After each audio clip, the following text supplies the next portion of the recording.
Good morning. A river flows at 7.8 meters per second north, and you attempt to pilot your boat straight across the river. If your boat can travel at 20.0 kilometers per hour relative to the water, and you are swept 150 meters downstream, how wide is the river?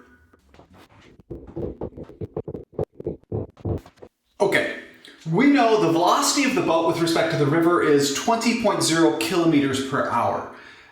Kilometers per hour, I'm going to convert to meters per second so it matches with the other two knowns. And we don't really know anything, well, we know a little bit about the direction. I'm going to talk more specifically about the direction in just a minute. The velocity of the river with respect to the Earth is 7.8 meters per second north. And a displacement is equal to 150 meters, that's the width of the river, and we're looking for another displacement. And in order to understand those, we need to draw a picture, and I'm going to convert the velocity of the boat with respect to the river from kilometers per hour to meters per second. There are 3,600 seconds in 1 hour and 1,000 meters in 1 kilometer, so we multiply through by 1 hour over 3,600 seconds, the hours cancel out, and 1,000 meters over 1 kilometer, kilometers cancel out, and we end up with 5.5 repeating meters per second. Again, we'll talk about the direction in just a minute. Let's write down the velocity of the river with respect to the Earth. Let's draw this vector diagram. The velocity of the river with respect to the Earth is north.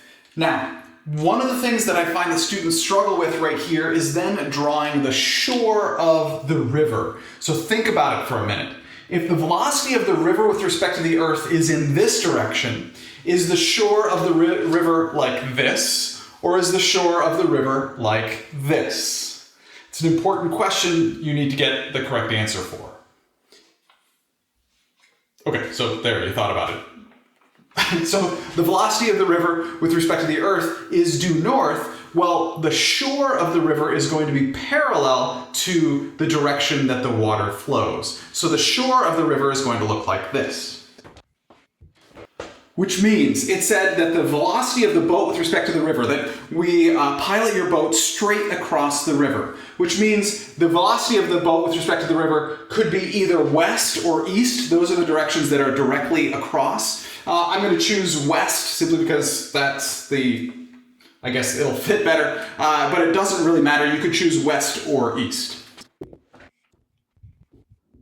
So I've drawn the velocity of the boat with respect to the river. In our diagram, we have tip-to-tail vector addition, which means the velocity of the boat with respect to the Earth is going to start at the beginning of our vectors and end where we ended the vector. So this is the velocity of the boat with respect to the Earth.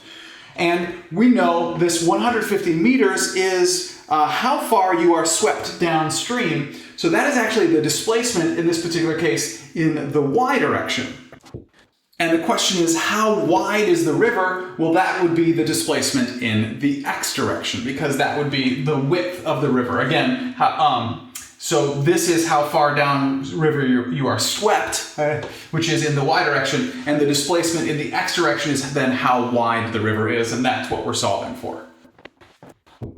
So now I'm going to draw a second diagram with displacements instead of velocities on it. So we have delta x, the width of the river, delta y, which is how far downriver you are swept, and what I've called delta d, which would be the displacement along the hypotenuse, which would be how far you actually travel on the boat. Nowhere in the problem did we ask for this, but that would be that side of the triangle. So notice that these are actually similar triangles, because this theta, this angle, is going to be the same, and these are both right triangles. Therefore, we can use, tangent of theta to determine the displacement in the x direction. So then the tangent of theta is equal to opposite over adjacent. So it's equal to opposite, which is the velocity of the boat with respect to the river, divided by the adjacent, which is the velocity of the river with respect to the Earth. And it is also equal to the displacement in the x direction, or how wide the river is, divided by the displacement in the y direction, or how far downriver we are swept. So now our goal is to solve for the displacement in the x direction. So we're going to solve this equation for the displacement in the x direction.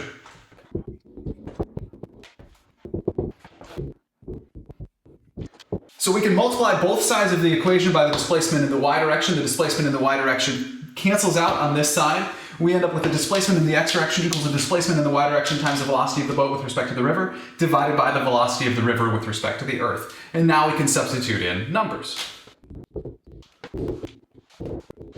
Displacement in the y direction is 150 meters multiplied by the velocity of the boat with respect to the river, which is 5.5 repeating meters per second, divided by the velocity of the river with respect to the earth, which was the 7.8 meters per second, which gives us 106.838, or with 2 sig figs, 110 meters.